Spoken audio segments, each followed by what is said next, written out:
Hello, this is Dr. Christy Patton-Lukes, a chemical engineering professor at Missouri S&T.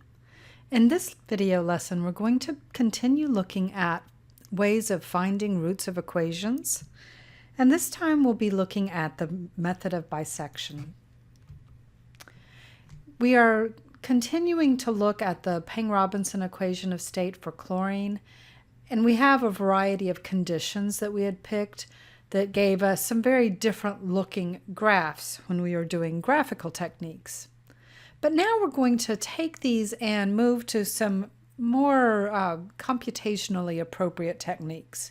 Now this first is going to be the method of bisection.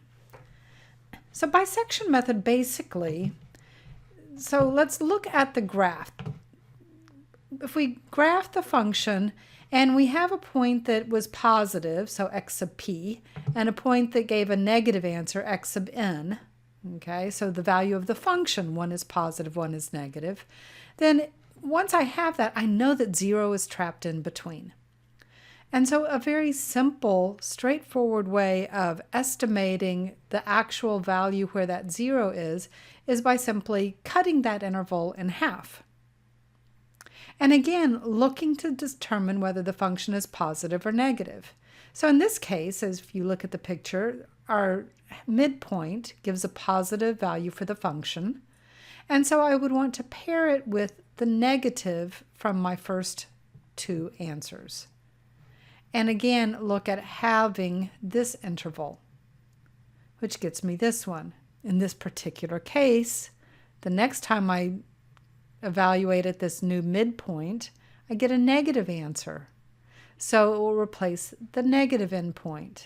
And I can keep halving and halving this until, as you look at this, we get down to a very, very small region there that's my margin of error. So my new value of x each time is simply the average of the positive and negative endpoints that I had from my previous iteration. Now, how do you know when to stop? Well, you want to look at your errors.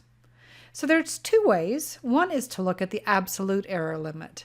And if I'm looking at the absolute error, it's just simply the difference between my two x's. And that gives me a bound on my error, the largest it could possibly be. And this is pretty simple.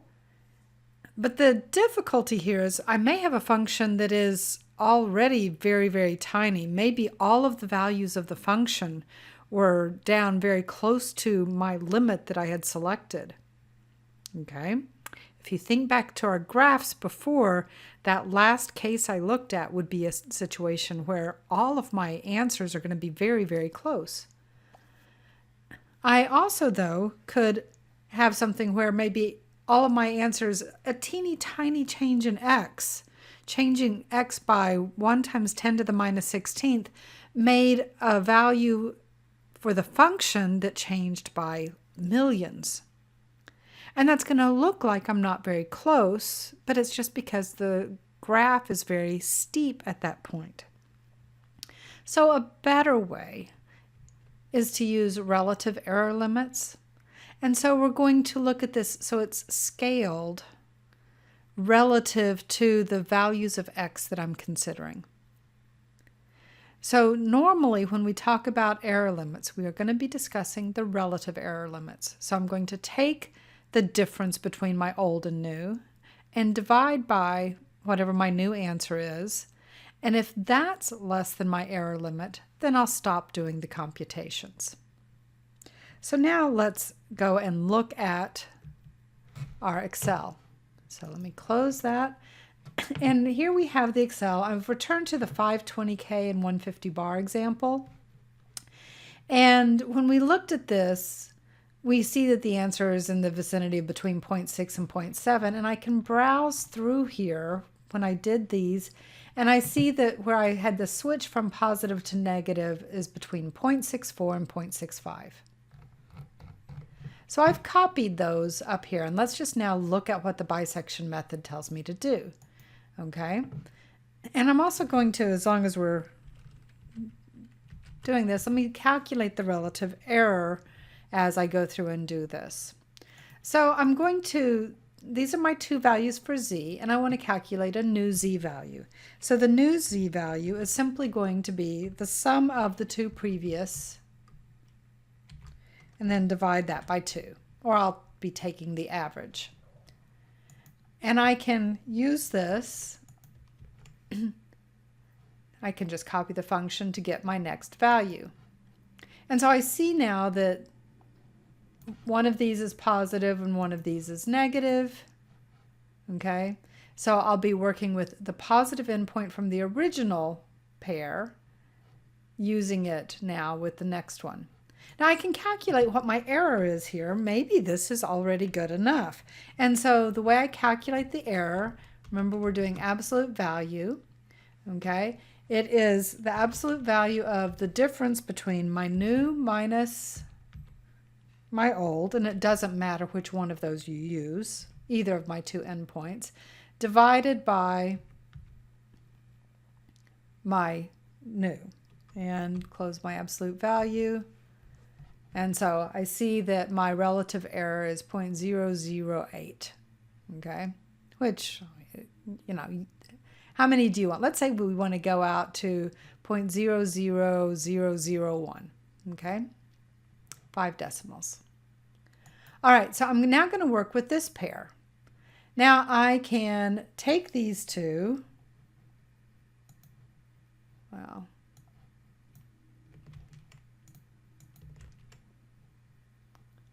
oh, equals that value, okay.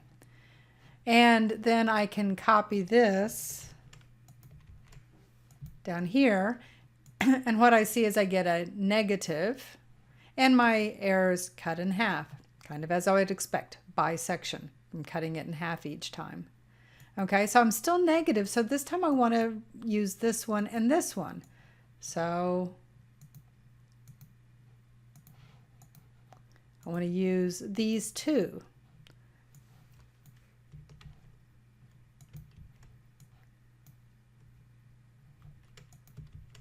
No.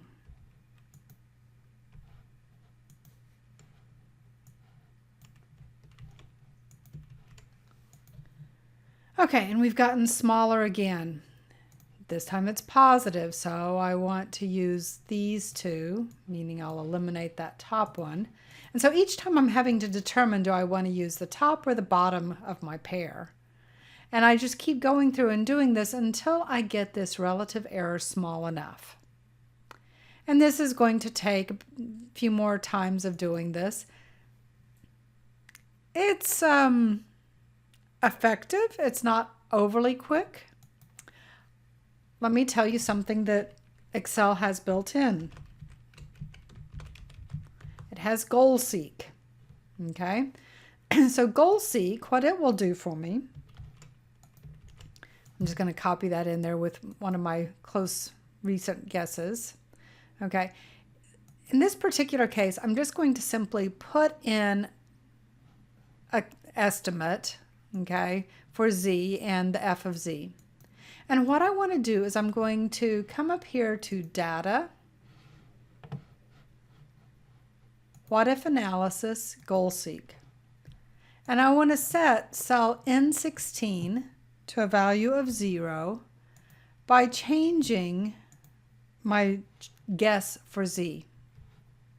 And I'll say OK, and we will, well, it liked my answer to start with. Okay, I guess it thought I was close enough.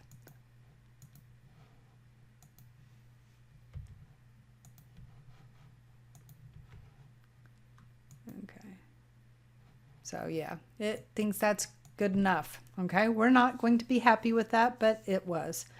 So goal seek is another way of doing this. It's actually using something very close to the bisection method.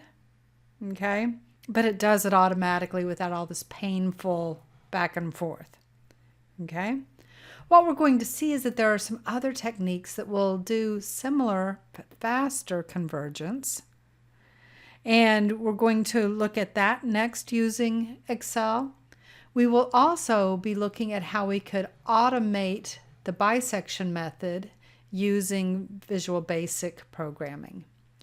So those will be the next 2 videos in this series. If you're just wanting the Excel, we will next be looking at the regular falsy method. Thank you very much for your time.